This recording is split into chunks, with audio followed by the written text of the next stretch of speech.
Saviez-vous que Domestika vient de souffler sa première bougie en France? La plateforme de cours vidéo pour les arts créatifs, entre autres, a déjà publié 50 cours en français. Il publie d'ailleurs un nouveau cours en français par semaine. Au programme, des nouveaux cours de broderie, de tricot, de patchwork, de teinture ou d'upcycling. Et puis toujours des sujets connexes intéressants pour les créateurs, comme le storytelling sur Instagram et la photographie argentique par exemple. Au total, ce sont plus de 2000 cours qui vous sont proposés dans plein de langues différentes avec des sous-titrages. Personnellement, j'ai suivi un cours sur la photo récemment et le traitement sur Lightroom en anglais. Et c'était top, je me suis sentie plus à l'aise pour prendre des photos ensuite. Ça a été le petit shoot de confiance sur le sujet qui me manquait pour me lancer sereinement. Et dernière info, mais pas des moindres, il y a désormais des partenariats avec des fournisseurs de matériel de DIY qui vous permettront d'avoir des remises à la suite de l'achat de cours.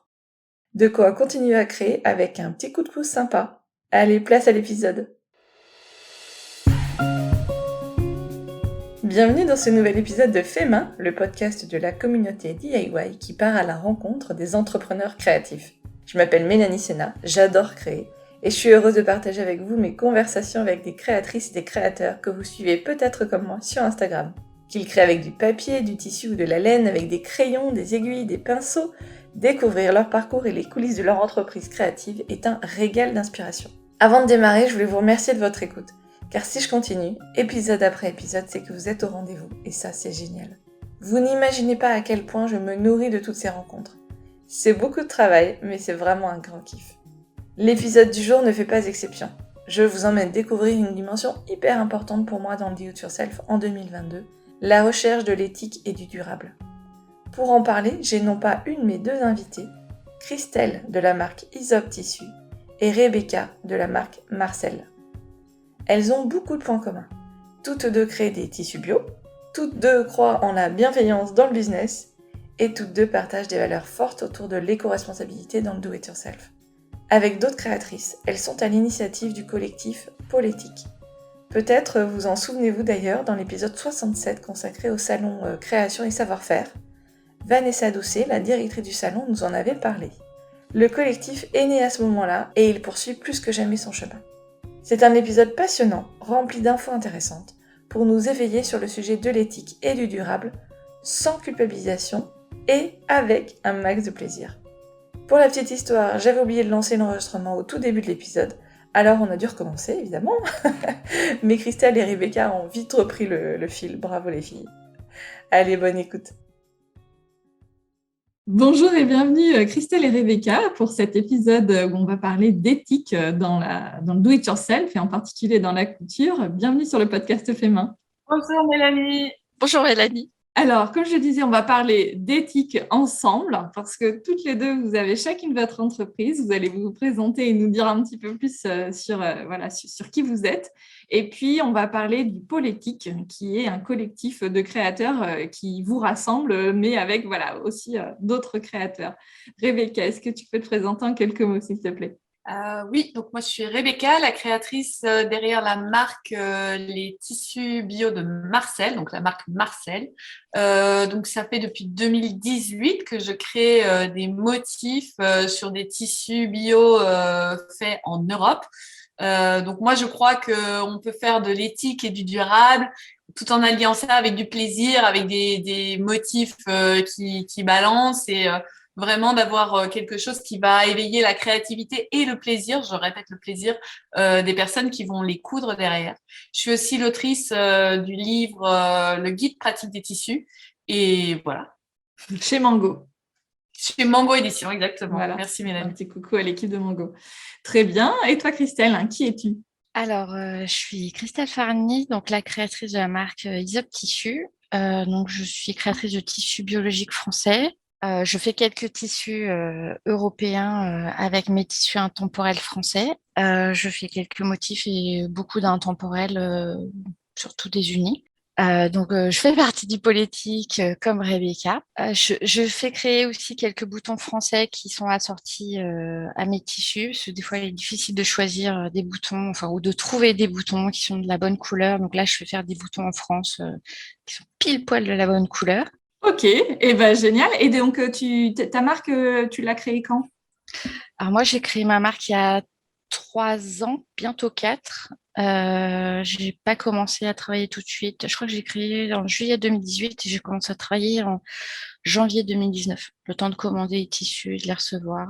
Ouais, c'est toute la partie de préparation de Ouais, parce l'activité. que il est difficile de commander des tissus à un fournisseur quand on n'a pas de numéro SIRET. Oui. Ok. Alors, comment ça a démarré ce pôle éthique et qu'est-ce que c'est exactement ce pôle éthique qui vous rassemble? Le politique a commencé, c'est un collectif qui est encore tout jeune. Ça a commencé en octobre 2021. C'est En ça. octobre 2021, je réfléchis parce que c'était quelques semaines avant le salon création et savoir-faire. Et là, je reçois un coup de fil de Clémence de Cousu Bio qui me dit OK, accroche-toi bien à ton fauteuil, j'ai une proposition, promis, c'est une bonne proposition. Et j'étais là, mais de quoi elle me parle, Clémence?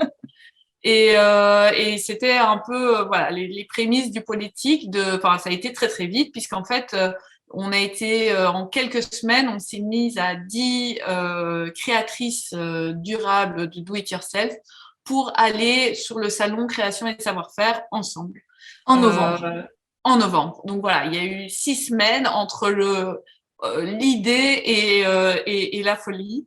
Et voilà. Ouais. Et c'était assez intense et c'était une super inspiration, un super coup de poker. Et Christelle est vraiment à la base de cette idée qui finalement s'est vachement développée. À la base, c'était, enfin, j'ai vu que Clémence a fait une story sur Instagram pour demander si ses clients viendraient le voir au CSF. Et moi, j'avais la même idée dans la tête de faire le CSF. Et donc, j'ai proposé à Clémence qu'on s'associe et qu'on fasse le CSF à deux, qu'on négocie un tarif pour 2 stands au lieu d'un. Et finalement, de là est partie l'idée d'un politique. Et puis, on a demandé aux gens qu'on connaissait s'ils seraient intéressés. L'idée était de négocier 60 mètres carrés au lieu de négocier 6 mètres carrés. Donc, on n'a pas la même D'accord, force de bien négociation dans ce sûr. cas-là. Et ce qui a été génial, donc c'est vrai qu'en 6 semaines, ça a été un petit peu la folie douce parce qu'il a fallu euh, faire des commandes de fournitures, commander des matériaux qui des fois n'arrivent qu'en 8 ou 10 semaines. Donc, Oui. il a fallu booster un peu tout le monde. Et puis surtout, on a créé une charte en 6 semaines. On a fait pas mal de réunions pour savoir ce qu'on avait envie de faire. Et une fois qu'on a fait le CSF, on a voté à savoir est-ce que le politique allait Perdure. perdurer ou pas. Et c'est vrai qu'à l'unanimité, on a voté pour qu'il perdure parce que je sais pas, il y a eu, je sais pas comment dire, Rebecca et moi, une émulsion, enfin une Ouais, dynamique, il y avait de l'énergie, il y avait de l'énergie, voilà. l'entente, ouais, on s'est vachement retrouvés sur un événement qui était pas simple à gérer. Je pense qu'aucune de nous n'avait jamais fait le CSF, si je me C'est trompe ça, pas. ouais. Donc, on vivait toutes une première fois, une grosse expérience. Et bon, on va pas se mentir, ce genre de salon, c'est pas une expérience facile parce que c'est très très demandeur en énergie. Mais en même temps, on est en contact aussi avec nos clientes, avec les personnes qui nous suivent. Donc, ça demande beaucoup d'énergie, on en reçoit beaucoup. Et le fait d'être à plusieurs, de bien s'entendre, ça a fait un peu le lien entre tout ça. C'était vraiment un très bel événement avec une très belle énergie. Ouais, puis je D'accord. crois que cette dynamique nous a vraiment porté pour pousser le pôle plus loin, pour recruter des gens, pour créer un Instagram, pour plein de choses. Ouais, c'est génial, c'est une belle expérience humaine déjà. Et après, évidemment, il y a des valeurs. Donc, tu en parlais au niveau de la charte. Il y a des valeurs qui vous rassemblent. Quelles sont ces valeurs vraiment qui sont les plus importantes? Je pense que la valeur essentielle, enfin la valeur principale qui nous lie toutes, donc c'est l'éthique. C'est vrai que c'est un concept et c'est vrai que c'est difficile à définir. Donc on a vraiment défini ce concept d'éthique dans notre charte. Après, on a toutes le même fil conducteur. Je pense ce fil conducteur qui fait qu'on ne veut pas avoir d'impact négatif sur l'environnement, sur les travailleurs de toute l'industrie textile et puis sur ceux qui portent les vêtements, que ce soit les vêtements tissus, vêtements laine, parce que quand on observe l'industrie textile, on est un peu effrayé par tout ce qu'il y a dedans. Ouais. Et puis surtout par les conséquences que ça a. Enfin, je veux dire, par exemple, quand on porte un vêtement qui est fait en Chine avec des métaux lourds, les métaux lourds, après, ils passent par notre peau, ils rentrent dans notre sang, puis on se retrouve avec je sais pas, du plomb dans le sang, des cadmiums, et puis ça va dans les reins, dans le foie. Enfin, voilà, donc tout ça, on n'en a pas forcément conscience, mais quand on commence à rentrer dans ce milieu-là et qu'on commence à étudier les choses, à observer, à s'informer, c'est assez effrayant. Et je crois qu'on a toutes eu, peut-être à différents niveaux, mais on a toutes eu cette prise de conscience. D'accord. Et après, je crois qu'il y a aussi une valeur forte pour vous, c'est que vous êtes un vrai collectif. Donc, il n'y a pas de notion de concurrence, mais on mise tout sur la bienveillance entre vous. Bah, effectivement, et ça, c'est pas une notion qui est hyper évidente pour tout le monde. Bon, alors dans le collectif, c'est super évident et ça s'est révélé lors du CSF, c'est qu'on n'est pas du tout des concurrentes. On se considère plutôt comme des collègues. Moi, je considère Christelle comme une collègue et lors du CSF et du salon après l'Aiguille en Fête, on a toutes les deux été nos stands côte à côte et c'était vraiment super de voir que oui, on fait la même chose. On fait des tissus bio, on fait des motifs, des unis. On n'a pas le même univers en fait. Donc on est hyper complémentaires finalement. Et on sait bien que dans le do it yourself, c'est super important. C'est pas si c'est important la qualité du tissu et les valeurs qu'il y a derrière, mais les personnes, elles achètent aussi un morceau de créativité, d'énergie et d'univers. Et donc en ça, on n'est pas concurrente puisque ce que Christelle propose comme univers n'est pas celui que moi je propose. Et donc, quand on a conscientisé tout ça, et je pense que toutes les personnes dans le politique ont conscientisé ça, on a vraiment avancé avec cette idée de confiance, de collègues. Maintenant, il faut pas se mentir, dans le milieu des créatrices indépendantes, c'est pas tout le monde est comme ça, bisounours. C'est une question de mindset et c'est tellement une question de mindset qu'on l'a mis dans la charte. Donc, on ne veut pas avoir de personnes dans le politique qui cochent toutes les cases écologiques et éthiques et qui, en fait, traitent leurs fournisseurs mal, mettre des bâtons dans les roues de leurs autres collègues ou du milieu voilà, des producteurs de do-it-yourself durable. Donc, voilà, ça, c'est vraiment le mindset général. Bon, génial. Dans le mot concurrence, il y a cet aspect négatif de copie, peut-être de médisance alors qu'on essaye de pas avoir. Je dis pas qu'il y aura jamais de médisance aux politiques, hein. Enfin, je veux dire, on est humaine, on a tous nos défauts, nos qualités et nos défauts, mais cette notion de respect et de bienveillance, comme dit Rebecca, on l'a mis dans la charte parce que c'était vraiment quelque chose de très important. Faire du tissu bio et puis, si je prends l'exemple du tissu et puis à côté être une personne atroce avec ses clients ou avec la concurrence, bon, bah, ça a ses limites en fait. Ouais, ouais, ouais. Et puis, de manière générale, ça finit toujours par se savoir. Donc, de toute façon, c'est jamais une bonne idée à un moment donné voilà, de pas être dans l'humain, dans l'échange, dans la bienveillance et tout ça. Non, puis ça n'a pas de sens en fait. Ouais, ouais. Enfin, disons qu'on est dans le respect de l'humain, mais physique et psychologique. Ouais, ouais. Très bien. Et dans cette bienveillance, il y a aussi quelque chose qui, dans le milieu écolo, je vais dire, est pas toujours évidente. C'est que, comment je vais dire ça? On n'est pas toujours sur le même niveau d'évolution au niveau de notre démarche écologique. Et chez nous, c'est assez visible dans l'équipe des productrices et des créatrices de laine, par exemple. Mais c'est pas pour ça qu'il y a un jugement et qu'il y a une agressivité ou une dépréciation. Typiquement, on a une créatrice qui fait de la teinture végétale. Bah, elle est beaucoup plus loin sur son chemin de production et de réflexion, de minimisation de l'impact écologique. Mais elle va pas pour autant ne pas parler avec les créatrices qui utilisent des pigments certifiés GOTS, mais qui sont quand même d'origine chimique. Et donc, moi, je trouve que ça, c'est hyper intéressant aussi. C'est cette bienveillance de se dire on est tous dans le même bateau, même si on n'est pas nécessairement au même chemin, au même point sur notre chemin de déconstruction et d'évolution. Oui, c'est intéressant ce que tu dis parce qu'en plus, souvent, on a l'impression quand on s'intéresse au sujet, à l'éco-responsabilité et qu'on veut mieux faire, des fois, on a l'impression c'est un peu on-off, quoi. Il faut tout de suite faire super bien. Et en fait, bah non, comme tu dis, c'est un chemin. Et si, par exemple, je fais ma lessive moi-même, je vais dire, je la cuisine, je la prépare moi-même dans ma casserole, et que en même temps, j'ai envie de prendre un bain, peut-être qu'en fait, je peux et que c'est pas complètement… C'est une notion qu'on a mis aussi dans la charte, c'est-à-dire qu'on n'est pas parfaite, mais on y travaille. Être écolo, c'est pas être parfait, faire tout ça. bien et être parfait à tous les niveaux. C'est Voilà, on faire peut avoir attention. encore des contradictions, quoi. Ben, tout à fait. Et puis, comme tu dis, faire sa lessive et prendre en main, moi, ça m'arrive. Donc voilà.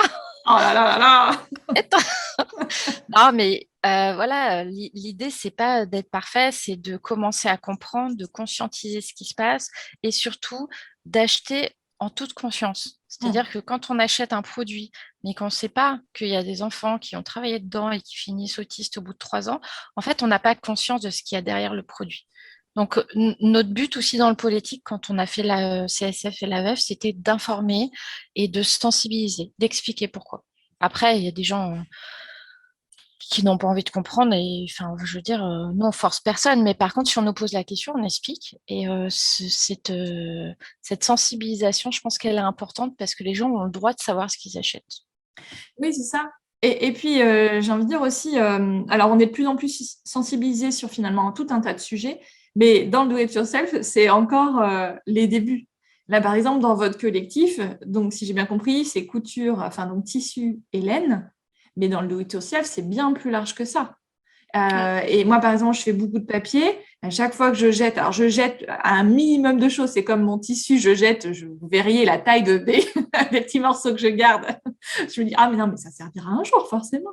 Ou les petits rubans, je garde tout, etc. Et voilà, et quand je jette des petits morceaux de papier ou de tissu, je me dis, mais voilà. Et puis souvent, en plus, dans le do-it-yourself, c'est une passion. Donc, en fait, on a tendance aussi un petit peu à collectionner des fois. Et donc, Rebecca qui me fait non, non, ça n'existe pas. Non, mais on a toutes fait ça. Enfin, je veux dire, Non, mais je vais dire, en prendre conscience, c'est déjà un premier pas. Et de se raisonner aussi un petit peu dans notre consommation, c'est déjà faire un pas aussi vers une meilleure écologie voilà, de tout, de notre maison dans nos créations. Et enfin voilà, moi c'est pour ça que j'avais envie qu'on en parle ensemble parce que je trouve le sujet passionnant. Et comme tu disais, Christelle, déjà une sensibilisation, c'est hyper important. Et après, on fait le chemin à un rythme qui est le nôtre, on aura toujours des contradictions. Et voilà, cette semaine, j'ai acheté un peu de tissu, par exemple, peut-être un petit peu trop, mais voilà, voilà, work in progress de manière générale. Après, c'est intéressant parce que tu parles aussi là-dedans de la manière dont nous, en tant que marque, on communique là-dessus. Et ça, c'est quelque chose que nous, on n'a pas discuté en tant que créatrice. Donc, on a continué chacune à communiquer de notre manière qui est propre, tout en ayant cette envie de partager les informations et de sensibiliser. Moi, personnellement, c'est quelque chose auquel je fais attention, d'avoir une communication qui est pas culpabilisante. Donc j'essaye vraiment de transmettre les infos, de passer un maximum de messages, mais d'une manière où, voilà, comme tu disais, chacun son chemin. C'est mieux que tu fasses ta lessive à la maison et que tu continues à prendre des bains plutôt que de ne rien faire du tout. Et peut-être que si tu te sentais trop culpabilisé, tu pourrais pas avancer par rapport à ça. Par contre, en revenant à chacun son chemin, nous, dans le politique, il fallait qu'on mette quand même une porte d'entrée et de dire, OK, chacun son chemin, mais si tu es sur cette partie-là du chemin, en fait, tu peux pas faire partie du politique. Et ce niveau-là, il est pas simple à noter, de dire c'est quoi, c'est de prendre des bains ou c'est de faire ta lessive maison pour revenir à cette métaphore. Ouais. Et donc, on a dû un peu se dire, OK, pour les tissus, qu'est-ce qu'on autorise, qu'est-ce qu'on n'autorise pas, pour les laines, pour les patrons, parce qu'il y a des marques de patrons qui nous rejoignent, pour la céramique, donc il y a vraiment toute cette réflexion de dire où est-ce qu'on le met le curseur pour pas être d'un côté dans le greenwashing où finalement le politique veut plus rien dire et pas être de l'autre côté de dire il faut avoir tissé ton tissu sur un métier à tisser dans ton living quoi. Donc voilà, j'exagère un peu mais c'est pour montrer le Sur voilà des, ouais, sur des moutons que tu as élevés toi-même dans le Larzac parce que tu as ta Ouais. maison. Voilà, ouais. Ouais. Après, moi, j'ai l'impression que ce soit pour les tissus éthiques, la laine éthique ou la nourriture éthique, donc bio, je crois que le côté culpabilisant, on l'a toujours. C'est-à-dire que, moi, j'ai fait pas mal de pâtisserie.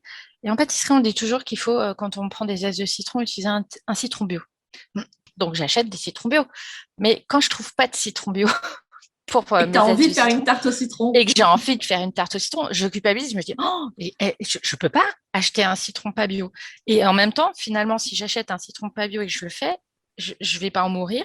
Et pour autant, je culpabilise de pas le faire parce qu'il y a des pseudo-règles. Et dans le tissu, c'est pareil, on croit que il faut être parfait, que si on n'est pas parfait, on est mauvais. Non, on avance chacun à notre rythme, que chacun, comme tu dis, son chemin, mais faut aussi qu'on arrête de culpabiliser sur ce qu'on ne fait pas de bien Ouais. parce que y a des choses qu'on fera pas bien et puis c'est pas grave, on va Ouais. survivre. Donc, tout ce qu'on fait bien, il faut se féliciter en se disant qu'on le fait bien, mais pas culpabiliser sur le reste parce qu'on peut pas être parfait. Voilà, et puis c'est un peu le principe du colibri aussi. Voilà, hein, chaque geste compte et petit pas apparaît petit pas. Et voilà, on va vers le mieux. Et c'est une histoire de collectif tout ça. Et enfin, donc c'est drôle, ça rejoint finalement le collectif politique. Voilà, ensemble, on va plus loin. Et encore une fois, notre but, c'est pas de culpabiliser les gens, mais d'informer les gens. Et après, ils prennent leurs propres décisions. On est maître de notre vie, donc on est maître de toutes nos décisions. Mais l'idée, c'est de prendre les décisions en connaissance de cause. Ouais. C'est-à-dire que, voilà, Mm. qu'on sache ce qu'il y a derrière, même si finalement, soit on décide de passer outre, soit on décide de faire attention et de se prendre plus la tête aussi. Oui, parce que alors il y a aussi une dimension dans tout ce qui est un peu plus éthique qu'on connaît depuis des années avec le bio, parce qu'on a toujours dit le bio est plus cher. Alors oui, effectivement, c'est plus cher, mais il y a évidemment des explications. Et en plus des explications, il y a aussi derrière l'idée qui est souvent défendue, qui est de dire bah ok, mais en fait tu peux aussi consommer moins finalement pour le même budget, mais consommer mieux. Pour le do-it-yourself, j'imagine qu'il y a aussi peut-être cette question du prix qui revient quand on fait le choix d'un tissu bio ou de laine bio ou voilà, éthique d'une manière ou d'une autre.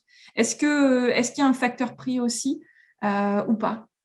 Alors, il y a clairement un facteur prix. Après, la problématique, elle est quand même un peu plus complexe parce que dans le textile, moi, je ne vais pas parler de la laine où je suis moins au fait au niveau des prix, mais en tout cas, dans le tissu, tu peux sans problème trouver un tissu à 1 € du mètre sur le marché, là, et aller acheter un tissu de marque un peu à la mode que tu vas acheter à parfois 30 € du mètre quand on parle de certains Liberty, etc. Et tout ça indépendamment du fait que ce soit bio ou pas. Ou que ce soit des laines, des fibres naturelles ou des fibres artificielles ou synthétiques. Donc il y a quand même la fourchette de prix en général, elle est hyper ouverte. Donc ça dépend toujours à quoi tu te compares en termes de prix, mais clairement du tissu bio, ça va être plus cher que du tissu non bio. On est sur la fourchette relativement haute. Parce qu'il y a des coûts, oui, au niveau de la matière première, elle est plus chère. Il y a des coûts de certification derrière. Et en plus, Christelle, elle travaille beaucoup en Made in France et moi en Made in Europe. Mais là, clairement, rien que ce facteur-là, en dehors du fait que ce soit bio ou non, ça amène un surcoût considérable par rapport à un Made in Pakistan ou Bangladesh ou ce qu'on trouve habituellement. Maintenant, est-ce que c'est problématique pour les clientes en général? Moi, je pense qu'il y a des gens pour qui c'est problématique, oui, d'acheter un tissu à 25, 28, 30 € du mètre. Et pourtant, on voit énormément de marques plus à la mode qui vendent des tissus non bio, qui sont pas en fibre naturelle, qui sont pas faits en Europe et qui sont dans ces prix-là et qui se portent très bien. Donc, c'est pas la question du prix, c'est une question très subjective, moi je trouve, contrairement à ce qu'on peut croire au premier abord, hein, on voit des chiffres, mais en fait, c'est très subjectif. Non, puis au niveau du prix, quand on achète un tissu bio, faut avoir conscience que tout le monde est payé. C'est-à-dire que si je prends le coton bio, l'agriculteur est payé, il n'y a pas d'enfants qui travaillent dedans, les gens ne sont pas esclaves, donc ils sont payés. Au niveau de la filature, tout le monde est payé, il n'y a pas d'enfants qui travaillent dedans. Au niveau du tissage ou du tricotage, c'est pareil. Donc, en gros, quand on achète un tissu bio à 25 euros, on a quand même la garantie que tout le monde est payé, qu'il n'y a pas d'esclavagisme, que les gens, quand il y a des produits toxiques, alors c'est pas le cas du tissu bio, mais s'il y a un produit qui est un peu sensible, ils portent des EPI, parce que ça aussi qui est important, c'est des quand on équipements fait de faire protection individuelle. voilà, quand on fait faire un tissu en Inde ou en Chine, enfin les gars, ils sont pieds nus, ils marchent dans la soupe en tout cas dans les teinturés, ils marchent dans la soupe de teinture, ils respirent les produits chimiques parce que leur masque n'est pas adapté, ils étouffent et ils estiment qu'ils respirent mieux sans masque. Enfin, il y a beaucoup de reportages où on voit ces gens qui témoignent et on se dit mais en fait ils savent qu'ils s'intoxiquent, mais ils travaillent dedans et donc c'est vrai que quand on ils n'ont achète pas le choix. voilà, quand on achète un tissu bio, on a cette garantie de ne pas avoir traumatisé les gens qui travaillent sur la chaîne de production. Quand on achète un tissu à 1 euro, c'est Oui, pas le c'est prix. comme le t-shirt à 1 euro. De toute façon, de base, un t-shirt à 1 euro, ça ne peut pas exister. C'est ça, mais même un t-shirt entre 5 et 10 euros, c'est complètement ubuesque. C'est-à-dire, déjà, quand on achète le tissu, ensuite, il y a la confection, il y a la confection du vêtement en lui-même, en plus du tissu, il y a le transport, parce que ça vient souvent de très loin. En fait, et puis après, il y a la marge. Et quand on voit les entreprises qui font des marges à 6, 7 fois, nous, dans le bio, on ne fait pas des marges de ce registre-là, on ne se fait pas du tout ce genre de marge, encore moins quand on travaille en France ou en Europe, parce que les prix quand même en Europe sont plus élevés qu'en Chine ou en Inde. Donc, c'est vrai que cette conscience du travail payé est importante. Et après, comme dit Rebecca, des tissus non bio au même prix, il y en a plein. Et du coup, pour compléter, les tissus non bio au même prix que nos tissus bio, la différence, elle est dans la marge que fait la marque. Nous, on ne peut pas faire une marge de ce niveau-là. Et après, cette marge, elle sert pour ces marques-là à faire un marketing assez intense, parfois assez excessif. Il y a beaucoup de choses derrière que nous, on ne peut pas mettre parce qu'on ne marge pas autant sur le produit final. Ouais, c'est clair. Effectivement, il y a certains... Je pense à une marque en particulier, je ne la citerai pas par respect, mais là, en ce moment, ils ont sorti une nouvelle collection et en fait, on les voit mais tout le temps sur, par exemple, Instagram, etc. Et forcément, enfin moi, je fais du marketing et de la com, donc je connais, je sais exactement comment ça fonctionne et les coûts qui sont associés. Et voilà, il y a une certaine aussi pression en dehors de cet aspect d'impact sur les prix, mais il y a aussi une pression commerciale qui, à un moment donné, est un peu too much aussi. Il y a un moment donné, on dit, bon, ok, c'est bon, j'ai vu ta marque, maintenant tu me lâches un peu. Alors, tout à l'heure, on parlait de tissu bio. Donc, un tissu bio, c'est un tissu à la fois qui est donc fait avec un coton bio. Alors, un coton ou une autre matière. Par exemple, alors moi, je commence à coudre un peu des vêtements. Et par contre, je couds depuis très longtemps. Mais je n'ai pas une grande connaissance des tissus. Donc, j'ai bien noté, Rebecca, ton livre. Mais voilà, avant ça, du coup, donc il y a différents types de tissus, des viscoses, des jerseys, de la popeline, enfin, il y a plein de choses. Donc, du tissu bio, c'est du tissu qui est fait avec du coton bio et qui est produit dans des bonnes conditions pour tout le monde, celle que tu nous expliquais tout à l'heure, Christelle. En fait, la production de coton bio, quand elle est certifiée GOTS, on en revient toujours au même, c'est que déjà la graine de coton est sans OGM. Déjà, il n'y a pas de pesticides, pas de fongicides dessus. Ça veut dire que la personne qui travaille le coton dans le champ, elle touche des graines qui déjà ne vont pas impacter sa santé. Donc, c'est déjà important. Le coton bio est moins arrosé que le coton conventionnel. Donc, les chiffres, Rebecca vous les donnera, parce que c'est plus qu'elle est que moi. Tout est dans son livre. Mais par contre, il n'y a pas de pesticides, pas de fongicides. Déjà, qui sont appliqués sur la graine et sur la plante de coton. Donc, depuis le début de la chaîne, le coton, la fibre de coton est protégée. Et déjà, on ne met pas d'intrants chimiques nocifs dans la fibre à la base.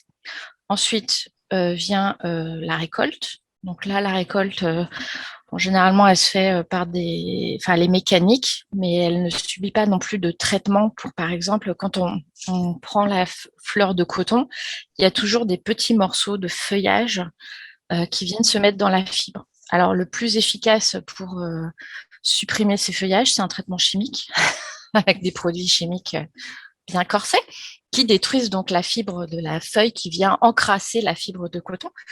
Et là, c'est pas le cas, c'est fait mécaniquement et des fois même il en reste. Donc, la fibre de coton bio est finalement moins parfaite qu'une fibre de coton classique. Je te laisse continuer, Rebecca.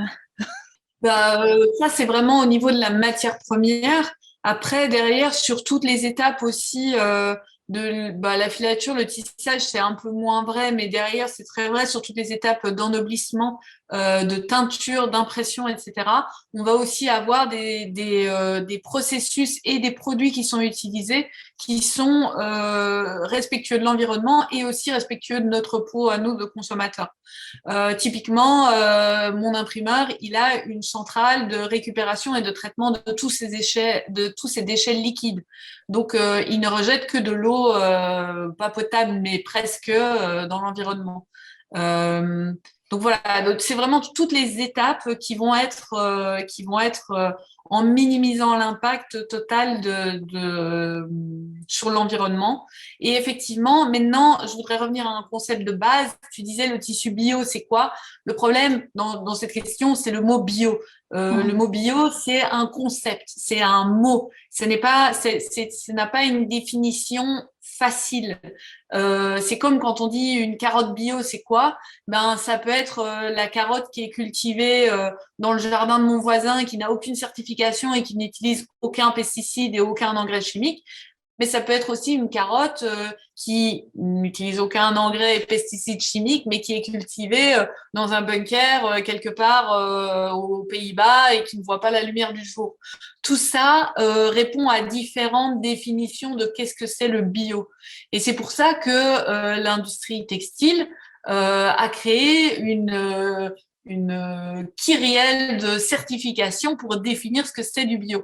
Et on en revient à notre chemin qu'on disait tout à l'heure, il y a des débuts de chemin et des fins de chemin, mais pour les certifications, c'est pareil. Il y a des certifications qui disent le bio, c'est ici où tu es tout à fait au début du chemin et en fait, il faut faire 3 fois rien et tu as une certification. Et il y a des certifications vraiment très abouties, beaucoup plus, je retrouve pas le mot, beaucoup plus ambitieuses en termes écologiques, qui sont de l'autre côté du chemin.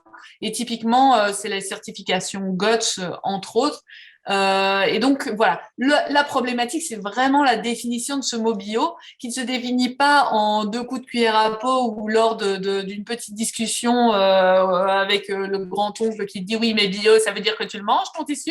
Enfin bon, voilà, ça ne fonctionne pas comme ça. Il y a des galaxies de certifications qui tentent de définir à leur manière ce que c'est que le bio.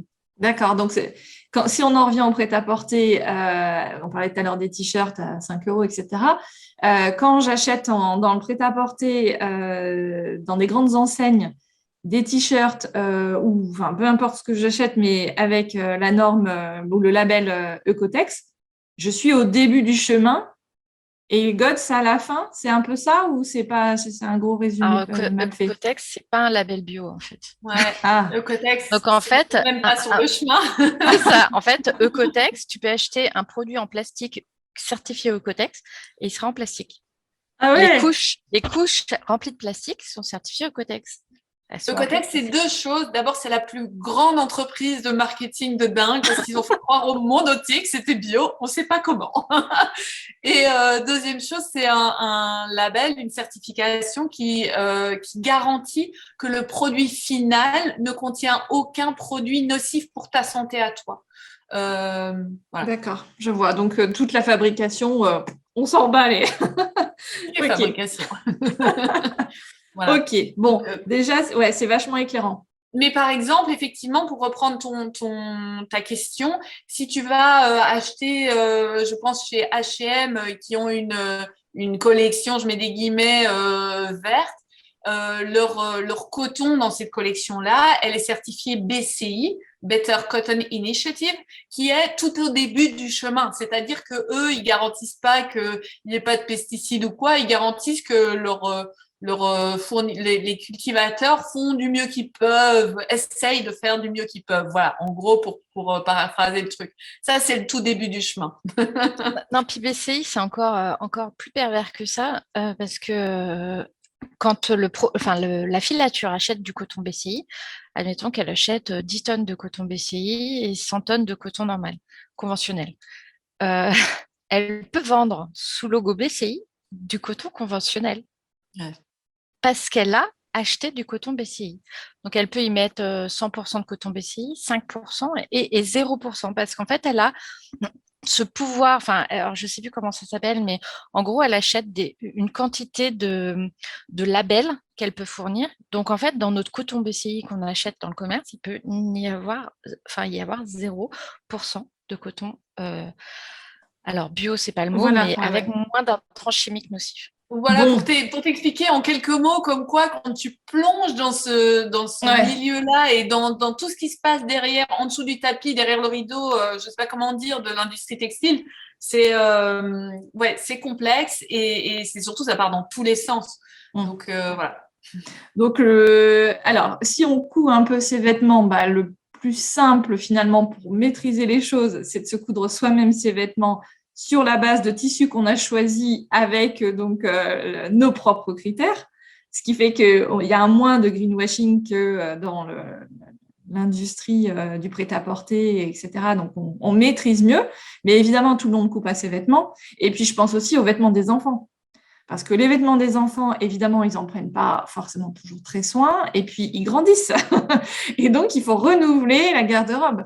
Donc, je trouve que Alors, après, peut-être c'est ce qu'on disait, il faut peut-être pas chercher la perfection et te dire, bah, OK, déjà, si les vêtements des enfants qu'on a achetés à Kiabi, si déjà ils ont une seconde vie, voire une troisième, voire une quatrième, bon, c'est déjà moins pire. Alors moi, je vais d'abord répondre sur la partie, pas pour les enfants, hein, parce que Christelle Ouais. a plus d'expérience que moi pour les stratégies à ce niveau-là, mais sur les vêtements pour toi, Mélanie. Si déjà tu couds tes vêtements, ou n'importe qui nous écoute coud ses vêtements, ou coud Ou une le partie de tricote, ses ouais. vêtements, ces vêtements-là, ils passent déjà pas par l'étape confection dans l'industrie. Et cette étape-là, elle est probablement pas celle qui pose le plus de problèmes en termes environnementaux, mais en termes éthiques, humains, impact sociétal, c'est une étape énorme. Donc déjà c'est une très très bonne chose. Je dirais, comme on disait tout à l'heure, regardons ce qui est positif. Le deuxième point, et ça c'est un vrai point en termes écologiques, un vêtement porté est un vêtement écologique, un vêtement en tissu bio fait de manière ultra éthique qui reste dans la garde-robe n'est pas un vêtement écologique à mon sens. Pour moi, le premier point, c'est qu'on va porter nos vêtements. Et donc, on va en avoir besoin de moins parce que si tu portes un vêtement différent tous les jours de l'année, tu en as besoin de 365. Si tu en portes un tous les 10 jours, tu en as besoin de 10. Je fais un calcul ultra rapide, mais c'est un peu ça l'idée, quoi. Donc, donc pour moi, si on revient vraiment aux bases, alors c'est pour dire que le début du chemin, il n'est pas si compliqué en fait. C'est vraiment portons nos vêtements. Voilà. Ouais, on n'a pas besoin de les coudre main. Oui, puis quand on les coud main, il y a une autre chose aussi, c'est qu'on a passé du temps. On se rend compte de la valeur temporelle d'un vêtement, de la valeur temporelle de la confection d'un vêtement, et on va en prendre soin peut-être plus Mm. que du t-shirt qu'on a acheté à 5 euros. Mm. Et ça, psychologiquement, ça veut dire que ça va être un vêtement qui va être porté. Alors, c'est pas toujours le cas quand on est débutante en couturière, Oui, parce que parce des qu'il fois, y on a se deux, loupe trois sur le loupés. patron. Voilà, non, mais on est d'accord. Mais une fois qu'on a compris ce qui nous va, les Mm. tissus qui nous vont, les couleurs qui nous vont, eh bien, on rentre dans une logique où chaque vêtement est précieux. Et cette logique-là, elle est hyper écologique. Bon. Pour les enfants, Ah oui, les enfants. c'est très compliqué en fait. Ouais. J'avoue que j'ai 2 enfants. Aujourd'hui, je suis navrée de ce que je leur ai fait porter quand ils étaient bébés. parce que je me rends compte a posteriori de tout ce qu'ils ont dû absorber comme produits chimiques. Aujourd'hui, je fais un peu de vêtements pour mes enfants, mais alors, j'ai pas énormément de temps, donc j'en fais pas énormément. J'essaye d'acheter éthique, ce qui coûte quand même plus cher. Donc j'achète moins de vêtements, je lave plus, je leur demande d'en prendre soin et puis j'achète en seconde main. Parce que mine de rien, la seconde main, déjà, les vêtements ont été lavés plusieurs fois, donc il y a beaucoup moins de produits chimiques dedans, même si c'est du coton conventionnel.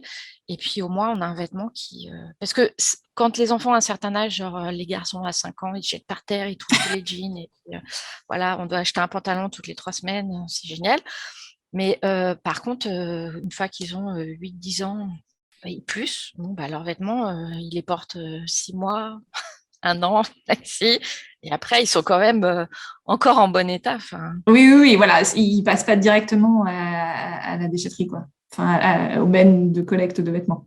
c'est ça. Et ce qui est important dans ce que disait Rebecca, je rebondis aussi dessus, que ce soit pour les enfants, pour les adultes, il est important de porter ces vêtements. Si on ne les porte pas et qu'ils restent dans le tiroir, là, on est beaucoup moins éthique. Donc, les vendre, les donner, alors, les mettre au recyclage, c'est une grande discussion. Mais disons Pourquoi? que parce qu'aujourd'hui, en fait, on recycle pas beaucoup de nos vêtements parce qu'on n'a pas de filière de recyclage assez perfectionnée. Quand on achète un jean avec 20% d'élastane et 80% coton, on peut pas le recycler. Voilà. Il y a plein de choses en fait dans le textile qui sont compliquées à recycler. Quand il y a des boutons, quand il y a des fermetures éclairs, en fait, ça prend trop de temps de les retirer, du coup, on recycle pas. Alors qu'est-ce qu'on fait? On envoie ça en Inde, en Très, très Afrique. loin et on ferme les yeux et on se bouche le Exactement. nez et tout ça. Ouais. Donc, du coup, mettre au recyclage, j'avoue, j'ai un peu d'appréhension. Je pense qu'il vaut mieux donner ses vêtements aux copains, copines, aux enfants des copains. Oui, mais à un moment donné, si le vêtement est taché, vraiment une tache que tu peux pas, ou tu peux pas juste mettre une belle fleur dessus en brodant, parce que de toute façon, vraiment, c'est pas possible. Non, mais tu vois les pantalons troués de mon gamin qui avait 5 Ah ans, oui, je l'ai transformé en short. ouais. J'avais Alors, plein de shorts pour l'été. il y a les shorts. Moi, j'ai reprisé des leggings. Hein, et j'en ai fait un paquet. Tu sais, elles avaient à chaque fois Ouais. le patch fait main. Hein, c'était pas un patch acheté. Avec du thermocollant cousu à la main sur le legging, etc. Donc, ouais. Mais à un moment donné, quand tu vois, genre, il y a un autre trou au-dessus du patch, Ah oui. où, voilà, et puis ça y est, il est trop petit et tu te sens pas de le donner, même, tu vois, même dans Oui, une parce qu'il est association, abîmé.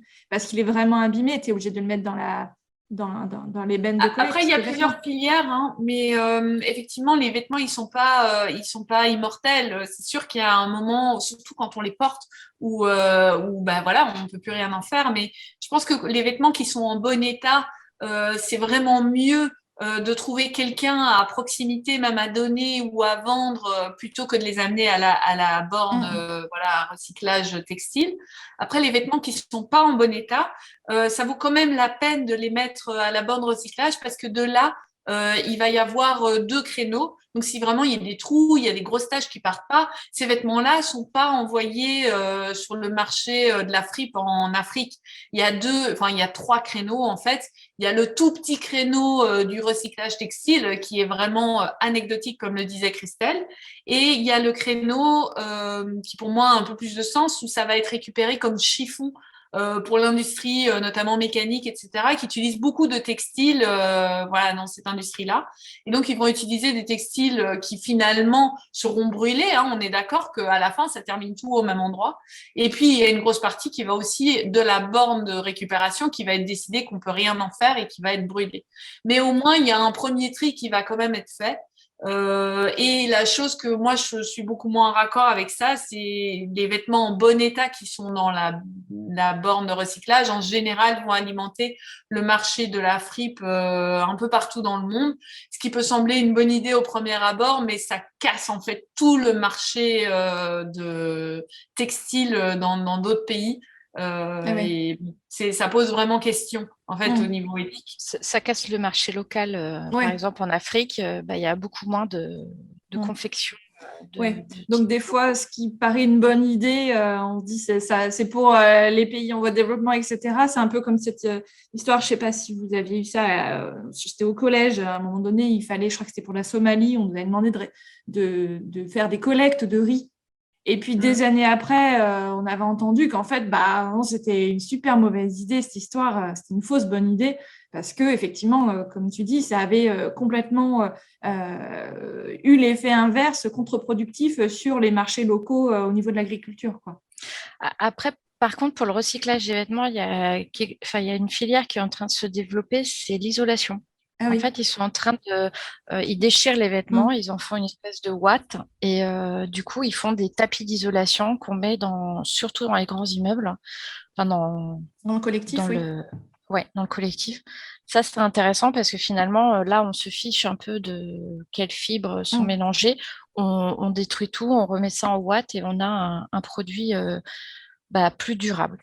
Après, la chose que je voulais rajouter, c'est quand on achète des tissus bio et qu'on a des petites chutes, on les met au compost. Parce que le tissu bio reste une fibre naturelle, c'est un végétal, et donc il va se décomposer en 6 à 9 mois suivant le compost. Mais voilà, retour à la terre. Ah ouais, c'est cool ça. Pour le lin, c'est pareil. Ah ouais, donc faut juste pas se tromper et bien se souvenir de quel tissu était bio et pas polluer le Ouais, compost. c'est ça, exactement. Ok. Donc là, le collectif aujourd'hui, il compte combien de créateurs et de créatrices? Alors là, on arrive à une vingtaine de membres. D'accord. On a eu une dernière réunion hier où on a accepté des membres supplémentaires, donc on est une vingtaine. On est encore un collectif, on travaille à peut-être devenir une association, on va voir ça. Et puis, on commence à bien se développer, c'est chouette. On était 10 au départ, on a doublé en quelques mois. Ouais, c'est chouette. Nickel. Tout à l'heure, Rebecca, tu parlais aussi de céramique et puis de, je ne sais plus, l'autre univers DIY en dehors du tissu et de la laine. Donc, ça veut dire que si on est engagé, donc on est créateur, créatrice, on est engagé dans une démarche éthique et que soit on veut se challenger aussi pour dire, voilà, je vais me confronter à la charte du politique pour voir est-ce que pour l'instant je peux rentrer ou pas et voilà. Alors déjà, comment on fait pour soumettre sa candidature? Et puis, voilà, est-ce qu'il y a des secteurs pour lesquels ça ne s'adapte pas bien en fonction peut-être de l'avancée, bref, du secteur en lui-même dans cet univers éthique? Effectivement, pour le moment, donc on est très présent en couture, donc on a les patrons, les tissus. On est très présent en laine, on a pas mal de créatrices de laine. Je parlais de la céramque parce qu'on a l'atelier Camélire qui fait des boutons en céramique et du coup d'autres objets aussi en céramique. Et on a La broderie. de la broderie, voilà, exactement. Maintenant, alors, il y a plusieurs choses dans ta question. Je vais essayer de répondre de manière structurée. Les choses pour lesquelles ça coince, voilà, ça va être le plus facile. On a décidé un peu à contre-cœur et un peu à regret, mais qu'on n'était pas assez avancé, structuré et posé pour pouvoir accepter les produits finis. Donc, on va vraiment rester sur cette notion de fourniture en do-it-yourself durable. Donc, oui, c'est génial les gens qui font des marques de vêtements pour bébés durables, mais là, on se sent pas encore assez ancré pour pouvoir intégrer ça dans le politique. Et la deuxième question, c'est comment on fait pour rentrer dans le politique. Et donc là, vraiment, la partie centrale, c'est notre charte. Et notre charte, elle est écrite par nous-mêmes. C'est-à-dire que pour l'instant, on rêverait, mais de dingue, d'accepter des fournitures en papeterie éthique, mais on n'a pas une ligne là-dessus dans la charte parce que nous, on n'y connaît rien et c'est pas à nous de le faire. Donc, s'il y a des gens qui font, je lance des grands appels avec voilà, qui font de la papeterie ou des fournitures pour faire, je sais pas moi, des bijoux ou des choses comme ça et qui ont une vraie démarche éthique, durable, ancrée, contactez-nous et on va ensemble discuter de cette charte justement. Et ça commence à devenir vraiment intéressant parce qu'on a un processus de co-création avec des personnes qui vont faire grandir et développer, j'ai envie de dire, en différents modules le politique. Voilà. Pour les personnes qui font plus dans la couture ou dans la laine, ben là, c'est beaucoup plus simple puisqu'on a une charte qui est écrite et donc on correspond ou on correspond pas. Dans le cas où on correspond pas à cette charte, on va avoir une discussion en mode, OK, est-ce que tu corresponds pas parce que ça, c'est ton stade d'avancement maximal et dans ce cas-là, ben non, c'est pas possible. Ou est-ce que tu as envie de correspondre? Et là, on t'intègre pas directement dans le politique, mais on va avoir une, deux, trois discussions pour un peu faire j'ai coaching qui me vient en tête. C'est pas un coaching, mais c'est un peu Oui. donner des pistes, aider, questionner, faire avancer pour effectivement. Bon voilà, c'est des discussions qu'on a eues, que Christelle a beaucoup eu ces derniers mois avec les personnes qui voulaient rejoindre le politique. Après derrière, en termes purement procédure. Il y a une soumission de candidature qui est faite, il y a un formulaire en ligne. Et puis derrière, il y a une discussion et tout à la fin, à l'intérieur du politique, on va voter pour l'admission ou non d'une nouvelle personne. Voilà. Après, les admissions ne sont pas refusées de manière ferme, c'est-à-dire que elles sont suspendues. Du coup, la personne qui a envie d'intégrer le politique, si elle applique tous les points sur lesquels on a discuté qui ne rentrent pas dans la charte, elle peut par la suite rentrer dans le politique. C'est le cas de créatrices plutôt, qui postulent là, actuellement pour le politique, qui sont en phase de modification et d'amélioration. Et donc, elles ne sont pas exactement sur notre chemin, mais elles s'y rapprochent. Et quand elles vont s'y approcher davantage, eh bien, elles intégreront le politique. On a une démarche d'accompagnement sur l'évolution et sur l'amélioration. Il y a aussi ça. Donc, on n'est pas fermé du tout Admettons que, par exemple, il y a une créatrice de laine qui fait de la laine, moitié polyester, qui veut rentrer au politique. C'est vrai que d'office, on va lui dire, ah bah non, moitié laine, moitié polyester, ça va pas le faire. Pareil pour les tissus, hein, c'est pas que pour les laines. Mais par contre, si elle nous dit, bah oui, mais là, je vais racheter de la laine, je vais acheter de la laine française à côté de chez moi, 100% laine, etc.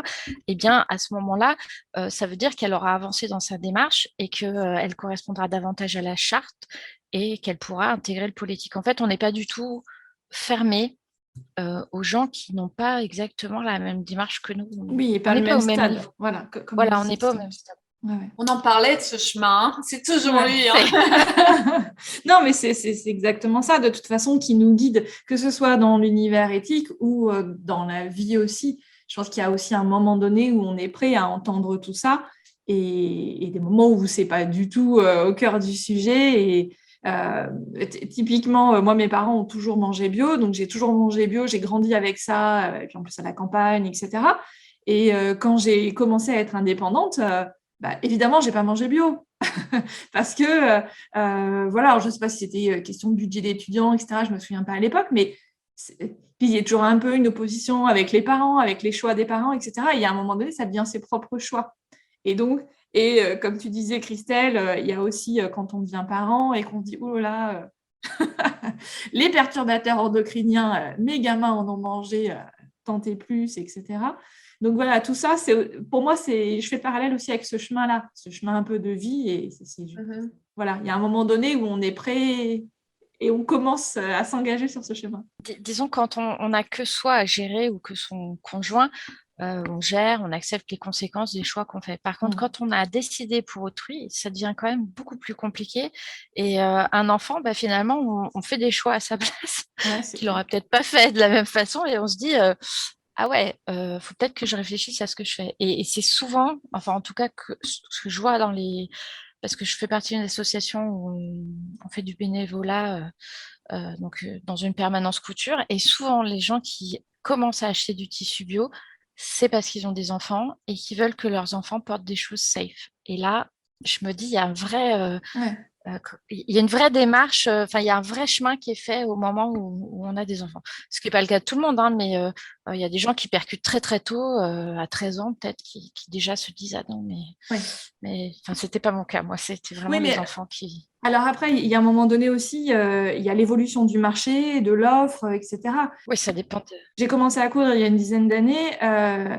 je ne crois pas qu'il y ait eu à l'époque une offre de tissu bio qui soit similaire à celle d'aujourd'hui. Et puis sans doute que celle d'aujourd'hui ne sera rien en comparaison avec celle dans 2 ans, dans 5 ans, etc.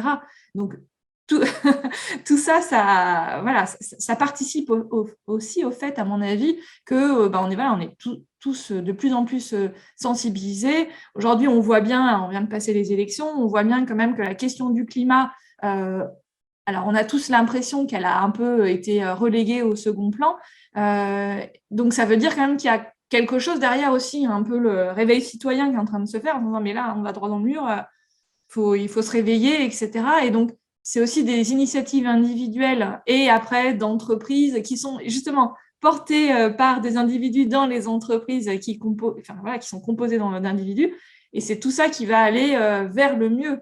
Donc, on a tous une part de responsabilité, même à l'intérieur de nos entreprises, même quand on ne travaille pas seul pour nos propres entreprises. Oui, moi, je veux super fort répondre à ça, rebondir là-dessus, parce que ça a été un vrai changement pour moi. Donc, toute ma vie, j'ai été consommatrice. Toute ma vie, on est toutes consommateurs toute sa vie. Mais le moment où j'ai lancé Marcel, j'ai réalisé que tout d'un coup, j'allais devenir productrice. Tout d'un coup, j'allais devenir une marque. Vous savez, on se dit toujours, ah oui, mais si les marques ne mettaient pas du plastique dans leur machin, si les marques ceci, si les marques cela, tout d'un coup, j'étais productrice. Et ça me paraissait assez évident qu'il n'y avait pas moyen de faire autrement qu'en prenant l'option la plus respectueuse de l'environnement et de l'humain. Mais en fait, c'est pas du tout évident pour tout le monde. La première réaction quand on se lance comme indépendant, c'est comment je vais gagner de l'argent. C'est clair. Et ça doit être exactement ça doit être au même niveau pour moi. On doit faire quelque chose où on gagne sa vie. Le but n'est pas de devenir multimillionnaire, hein, c'est pas ça du tout, mais on doit gagner sa vie pour le travail qu'on fait. Et à côté de ça, si on le fait sans respecter l'environnement, ça n'a pas de sens. Mais curieusement, j'ai réalisé ça que au moment de lancer Marcel. Avant ça, c'est juste des phrases. On dit juste, ah, si les marques machin ceci, ah, si les marques machin cela. Mais non, c'est une prise de conscience qui était ultra intense. Et je pense que quand tu dis, on a tous sa responsabilité, encore plus quand on est producteur, encore plus quand on a une marque, quand on produit quelque chose. Et qu'on envoie des choses. Voilà. Ouais. Il y a toute la partie d'expédition aussi, où dès que tu fais un colis avec des créations fait main, évidemment, c'est un exemple, je pense qu'il va parler à plein de personnes qui nous écoutent, bah forcément, tu as envie, par exemple, moi je fais des cartes, bah, tu as envie que ta carte, elle arrive nickel, etc., et de la mettre dans un petit pochon plastique. Ben non, en fait. Enfin, je sais qu'il y a d'autres alternatives au plastique, etc., qui existent, mais c'est toujours un emballage, en fait. Donc, oui. Et de rajouter des choses. Combien de fois tu n'achètes pas quelque chose et puis ça arrive quand c'est par la poste et il y a plein d'autres trucs dedans et tu es là, bon, ok, tout ça, ça va à la poubelle, c'est quoi? Voilà. Alors oui, c'est chouette pour faire des unboxings Instagram. C'est très beau. Mais oui, moi, ça a été compliqué de faire un choix d'un packaging 100% en papier craft. Au début, tout le monde était là, mais tu vas pas envoyer des tissus super qualitatifs dans du papier craft. Bah si, en fait. Ça marche très bien. Christelle, tu voulais rajouter quelque chose? Au niveau du tarif aussi, tu vois, la plupart des vendeurs de tissus sur Internet mettent leurs tissus dans du papier plastique. Ça coûte, alors je ne sais plus les prix exactement, je crois 5 centimes, 5 à 10 centimes le sachet. C'est absolument pas cher, c'est presque... ouais, un no-brainer, quoi. Ouais. Voilà, en fait, on le voit pas finalement sur le prix final. Nous, enfin moi, en tout cas, je suis pas Rebecca, mais moi, quand j'achète un emballage, je le paye entre 50 centimes et 2 euros, 2,50 €. Parce que j'achète en carton recyclé, alors recyclable évidemment, mais en carton recyclé, et puis j'achète sans plastique. Et il faut en plus que ce soit costaud, il ne s'agirait pas que ça arrive en 1000 morceaux. Donc, il y a aussi des frais inhérents à l'éthique que toutes les sociétés n'ont pas envie d'avoir. Ouais, c'est clair. Donc, c'est vrai que moi, je le mets dans le prix du tissu, dans le sens où disons que je sais que le prix de mon tissu contient une partie de l'emballage. Bien sûr. Ouais, tous les coûts de ton entreprise. Ouais. Et c'est sûr, c'est ce que je disais tout à l'heure, il faut qu'on gagne nos vies aussi. Et c'est marrant, on a une conversation avec plein de raccroches, on parlait des marges qu'on fait. On fait beaucoup moins de marges en partie parce qu'on fait ses choix et je confirme les prix des emballages. Donc, on fait beaucoup moins de marge parce qu'on fait des choix qui sont éthiques et durables à plein d'endroits qui ne se voient pas nécessairement. Donc, c'est pas toujours évident de les identifier de l'extérieur. Et pourtant, ça a un réel impact sur est-ce qu'on fait assez de marge ou pas? Est-ce qu'on peut en vivre? Quand on dit qu'on fait de la marge, souvent les gens sont un peu horrifiés derrière en disant comment Tu vous gagnes gagnez de de l'argent? Bah l'argent. oui, en fait, c'est un travail, donc il y a beaucoup de boulot derrière. Hein, donc En plus, voilà. Bon, c'était passionnant. Vraiment, voilà, je pense qu'on pourrait parler des heures, sans doute. On Donc, pourrait enregistrer aussi des heures. on pourrait enregistrer des heures. Je ne dis pas qu'il n'y aurait pas un épisode 2 à faire, effectivement, sans doute. C'est certain. En tout cas, c'est un premier pas vers une prise de conscience. J'espère que le podcast jouera aussi un petit rôle dans cette prise de conscience Don't Do It Yourself. Les projets pour le pôle éthique, c'est quoi pour les prochains mois? On vous retrouve dans un prochain CSF en novembre? On croise les doigts pour un prochain CSF. Pour l'instant, il n'y a encore rien qui est joué, mais pour pas manquer ça, il faut absolument aller s'abonner au compte Instagram Le Politique qui va se retrouver là quelque part Dans les notes de l'épisode, tout ça. Ouais. Oui, le but, c'est vraiment encore de grandir avec le politique. Donc, on continue à recruter des gens engagés, dédicacés, bienveillants aussi, on en a parlé. On a envie aussi de faire autre chose que les salons à Paris. On veut aller en province, on veut aller dans d'autres villes. On veut réfléchir à la manière dont on peut communiquer ensemble, dont on peut sensibiliser. Pourquoi pas faire des ateliers, pourquoi pas, enfin, il y a plein de choses sur la table. C'est ça aussi qui est cool de travailler ensemble, c'est qu'au niveau créativité, au niveau, voilà, il y a beaucoup de choses qui sortent. Je t'ai pas du tout répondu à ta question, Mélanie, mais c'est ça. Non, des projets, il y en a plein et surtout, voilà, beaucoup de travail pour vous autour du collectif parce que, évidemment, vous avez vos entreprises à faire tourner, plus ce travail, j'imagine, bénévole pour le collectif politique. Donc, en tout cas, bravo, c'est vraiment chouette. Merci. Donc, n'hésitez pas aussi, hein, vous qui nous écoutez, justement, comme tu le disais, Rebecca, à aller évidemment suivre ce que vous faites et à relayer. Voilà, on a besoin de sensibilisation aujourd'hui, comme on est beaucoup sensibilisé à quand on n'est pas dans une pièce, on éteint la lumière, quand on se lave les dents, on éteint l'eau, etc. Et aussi dans le do-it-yourself, il faut qu'on soit un peu plus responsable. Et dans les prochains projets, il y a un gros projet de l'ombre qui est administratif, qui est de passer le collectif en asso, et un plus petit projet, mais néanmoins très intéressant, qui serait de faire un épisode number 2 avec toi. Alors, on enverrait plutôt des créatrices de laine et de broderie, de patrons de céramique, je ne sais pas, on trouvera, mais pour parler d'autre chose. Parfait. Très bien. Avec grand plaisir. Pour finir, de quoi êtes-vous la plus fière? Moi, ce que je suis la plus fière, c'est un peu absurde, mais tout au long de mon parcours avec Marcel, j'ai entendu des centaines de personnes me dire des centaines de fois qu'on ne faisait pas du business avec des valeurs, que ça ne se faisait pas et qu'il fallait faire comme tout le monde et faire de la viscose et faire du machin et faire produire au Pakistan, etc., etc. Et moi, je suis extrêmement fière de ne pas avoir dérogé, de ne pas avoir fait de compromis avec mes valeurs. Et ça, c'est ma fierté. Génial. Je pense que j'allais dire exactement la même chose. Voilà. C'est ça. En fait, honnêtement, je crois que quand on est dans l'éthique, on a des valeurs qui sont intrinsèques, pour lesquelles on est vraiment convaincu. Et y déroger, même pour du business, je sais pas, il y a un non-sens. Vraiment, il y a quelque chose qui va pas du tout dans le concept. Bon, c'est parfait. C'était un plaisir vraiment de parler avec vous deux aujourd'hui. Merci beaucoup pour votre temps. Promis, on fait un épisode 2 sur d'autres sujets, le tissu et la laine. C'est génial. Ouais. Merci à toi, en tout cas. Ouais, merci beaucoup. Et tu verras, toutes les autres du politique sont aussi hautes en couleur. Aussi sympa. Bon. Peut-être même plus. Oui, il y a du potentiel. Il y a beaucoup de potentiel. Bon, merci beaucoup à toutes les deux. À bientôt. Merci à toi. Merci, Mélanie.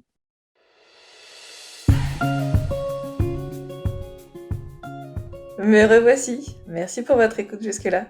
Rebecca et Christelle vous donnent rendez-vous sur le compte Insta du Politique et sur leurs comptes respectifs Marcel, donc c'est en 2 mots, c'est Mars comme la planète, L, E2LE, et Hysope Tissu, Hysope ça s'écrit Hysopu. Si vous voulez me faire découvrir d'autres initiatives autour de l'éthique et du durable dans le DIY, je suis à votre écoute. Contactez-moi sur Instagram, sur le compte Podcast Fait Main, ou par email à l'adresse podcastfaitmain@gmail.com. Et si vous découvrez le podcast avec cet épisode, bienvenue, vous avez une centaine d'audios à écouter. Oui, ça peut faire peur comme ça, mais ça va bien se passer. Plein de créatrices et de créateurs qui partagent avec nous leur passion pour leur univers.